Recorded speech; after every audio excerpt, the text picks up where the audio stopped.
हरियाणा में अपराध पर अंकुश कैसे लग पाएगा, ये सवाल सबसे बड़ा इस समय उठ खड़ा हुआ है।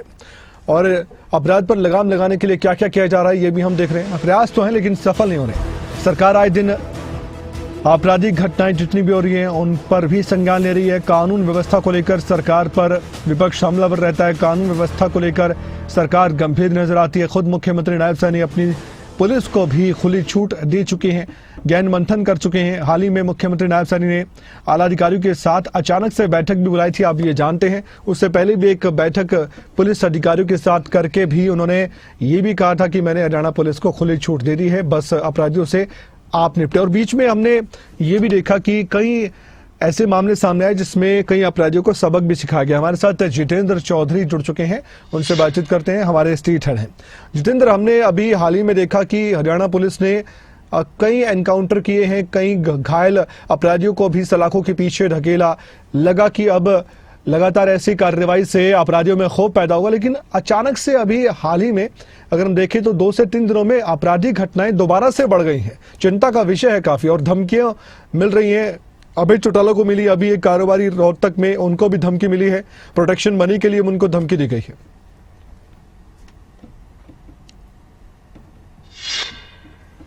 देखिए, बिल्कुल कमल, आपने ठीक कहा कि लगातार आपराधिक घटनाएं जिस प्रकार से हरियाणा प्रदेश के अंदर देखने के लिए मिल रही है, इसे एक राजनीतिक मुद्दे के तौर पर भी विपक्ष उठा रहा है और लोगों में भी एक चिंता का विषय बना हुआ है। हालांकि मुख्यमंत्री नायब सैनी की तरफ से इसको लेकर के स्पष्ट आदेश जो है पुलिस के आला अधिकारियों को दिए गए हैं, जिले के अधीक्षकों को दिए गए हैं कि किसी भी प्रकार से जो क्राइम है उसके ऊपर 0 टॉलरेंस की नीति के तहत जो है वो काम करना है। और पुलिस को फ्री हैंड देने की बात भी जो है मुख्यमंत्री नायब सैनी की तरफ से कही गई थी। हाल ही में एक आपने भी जिक्र किया, एक आपात बैठक भी सभी अधिकारियों की बुलाई गई थी। रात 9 बजे ये बैठक हुई थी, जिसमें सभी अधिकारियों को निर्देश दिए गए थे कि जो बढ़ता क्राइम है उसको लेकर के सीधे तौर पर पुलिस जो है वो अपने स्तर पर नाकेबंदी जगह जगह जो है वो की जाए। किस तरीके के इस प्रवृत्ति के जो लोग हैं उन पर किस प्रकार से नजर रखी जाए। जहां पर इस तरीके की घटनाएं, जो भीड़ भाड़ भरे जो मार्केट है, जो इलाके हैं, वहां पर जो है खास नजर रखी जाए। ऐसे बहुत से निर्देश जो है वो दिए गए थे ताकि जो क्राइम है वो आगे ना बढ़ सके। लेकिन हम देख रहे हैं कि लगातार इस प्रकार की जो घटनाएं हैं वो सामने आ रही है, बल्कि धमकी भरे वॉइस नोट भी देखने के लिए मिल रहे हैं।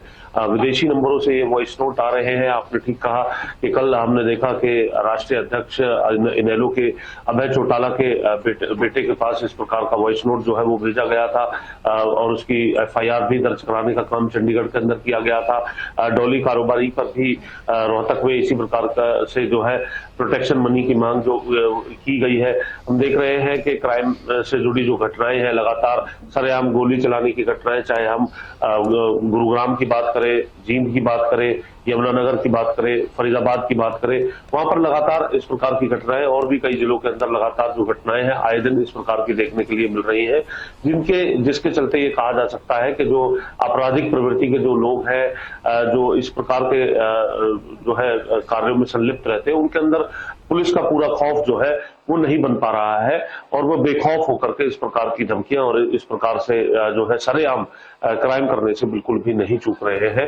जहां पर सीधे तौर पर यह कहा जा सकता है एक बड़ा सवाल या निशान इसको लेकर के लगता है कानून व्यवस्था को कायम करने को लेकर के। और बहुत सी विषय इसी को लेकर के बहुत सी तुलना जो है हरियाणा की ऐसे राज्यों के साथ की जा रही है जहां पर क्राइम को लेकर के जो है क्राइम कंट्रोल जो है वो नहीं था, और अब हरियाणा को उन राज्यों के साथ जो है तुलना करते हुए लोग सोशल मीडिया पर नजर आ रहे हैं। तो ऐसी स्थिति में कानून व्यवस्था को कायम रखने को लेकर के हरियाणा पुलिस पर एक बड़ा सवाल या निशान है। मुख्यमंत्री के लगातार निर्देशों के बावजूद भी आखिर क्यों कानून व्यवस्था को कायम रखने में जो है और इस प्रकार के जो आपराधिक प्रवृत्ति के लोग हैं उन पर अपना खौफ बना पाने में पुलिस आखिर क्यों जो है वो पूरे तौर पर जो अपने जो कदम है उन्हें कारगर नहीं कर पा रही है, इसको लेकर के फिलहाल लोगों के बीच में, सियासी गलियारों के बीच में चिंता का विषय बना हुआ है।